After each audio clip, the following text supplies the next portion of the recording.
Hello. Suppose करो तुम एक बिल्कुल काइंड हार्टेड आदमी हो, तुम बिल्कुल एक स्वीट हार्ट, किसी को बुरा नहीं लगने देते, बिल्कुल काइंड हार्टेड स्वीट बॉय। कहते हैं ना, कील जितनी सीधी होती है लोग उसको उतना ही ठोकते हैं। मैं तुम्हें कुछ ऐसे लेसन्स दूंगा जो मैंने अपने लाइफ में अप्लाई किए, जो लिटरली मेरी लाइफ को देखने का बिल्कुल एक सिनेरियो उसने पूरा चेंज कर दिया। मैं तुम्हें बोलता हूँ, मैं एक प्रोफेशनल गाय नहीं हूँ, ना ही मैं एक प्रोफेशनल स्पीकर हूँ। मैं बस एक नॉर्मल आदमी हूँ जो अपनी एडवाइस तुम्हें दे रहा है। अगर तुम्हें अच्छी नहीं लगी तो मत लो, that's it. So first point आता है, स्टॉप टेकिंग द एडवाइसेस। सुनो सब की, लेकिन करो अपने खुद की मन की। फॉर एग्जाम्पल, तुम्हारा पोटेंशियल कुछ और था, तुम्हें कुछ और चीज़ करने का मन था, लेकिन एक ऐरा गेरा नत्थु खेरा एक गली के नुक्कड़ के अंकल आके तुम्हें बोलते कि बेटा ऐसा मत कर, ये तेरे लाइफ बर्बाद कर देगी, ये तेरे लिए नहीं बनाए। और वो तुम्हारे self confidence, self esteem, self belief में एक लात मार के जाती है। उसके बाद तुम वो चीज़ कभी करते ही नहीं हो। अब सेकेंड वर्ड आता है, stop asking people what you want to do in your life. मैं एक ऐसा आदमी था जो कुछ भी रिस्क वाला काम करने में, तो मैं स्कूल का मैं एक एग्जांपल देता हूँ। अगर स्कूल में कोई भी स्पीच देनी हो ग्रेट पर्सनालिटी की, तो मैं सबसे पूछता था, यार इस टॉपिक में दूँ क्या, यार इस टॉपिक में दूँ क्या, यार ये कैसा रहेगा। अरे सबसे क्यों पूछना है भाई, तुम्हें खुद की करनी है भाई। मतलब सबसे पूछने की ज़रूरत ही क्या है जब तुम्हें खुद से ही कोई रिस्क नहीं लेना है बेइज्जती करवाने का।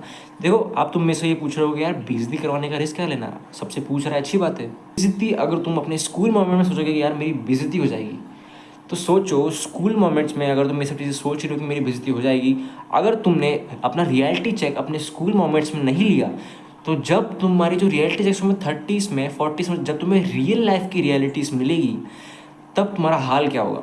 बेइज्जती से बिल्कुल भी मत डरना। बेइज्जती अगर तुम अपने स्कूल मोमेंट्स में अपनी बेइज्जती करवा रहे हो, तो दिस विल हेल्प तुम अपने फ्यूचर में जो तुम्हें रियलिटी चेक्स मिलने वाले, तुम उसको फेस कर पाओ। थर्ड पॉइंट आता है, age is not equals to experience. For example, अगर एक बंदा 3 साल से जिम जा रहा है और एक अंकल ने अभी भी जिम ज्वाइन करा है, लेकिन इनको लाइफ का लेसन है, लेकिन इसको फिटनेस का लेसन है, तो तुम मुझे बताओ दोनों के पास एक्सपीरियंस किसके पास ज़्यादा होगा। एक जो 3 साल से जिम जा रहा है, या फिर एक जो 1 साल से जिम जा रहा है। एक की एज बड़ी है लेकिन एक्सपीरियंस कम है, लेकिन एक की एक्सपीरियंस ज़्यादा है लेकिन एज कम है। दोनों में अगर हम देखें तो यही जीतेगा जिसकी एक्सपीरियंस ज़्यादा है। मैं तो बोलता हूँ वहाँ तुम्हें स्टैंड बिल्कुल लेना चाहिए जहाँ पे तुम्हें लगता है कि तुम सही हो on the basis of any work. अगर तुम उस फील्ड में मास्टर्ड हो, अगर तुम्हें उस फील्ड की ज़्यादा नॉलेज है, और सामने वाला अगर तुम्हें कुछ गलत बता रहा है, तो डेफिनेटली अगर उसकी एज ज़्यादा है लेकिन तुम्हें अगर गलत बता रहा है, तो डेफिनेटली तुम्हें स्टैंड लेना चाहिए, क्योंकि तुम्हें उसका नॉलेज ज़्यादा है।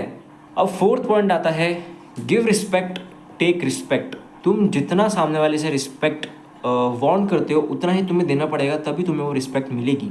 भले ही वो तुमसे छोटे हो या फिर भले ही तुमसे वो बड़े हो, तुम्हें दोनों को इक्वल रिस्पेक्ट देना है। लेकिन स्कूल इसको डेफिनेटली अपोज करता है। क्यों? तो स्कूल में जो टीचर्स है, अगर हमने कोई ऐसी गलती कर दी तो वो हमें बहुत ही गंदी तरह से ट्रीट करते हैं। वो पूरे क्लास के सामने हमें मतलब बेइज्जत करते हैं।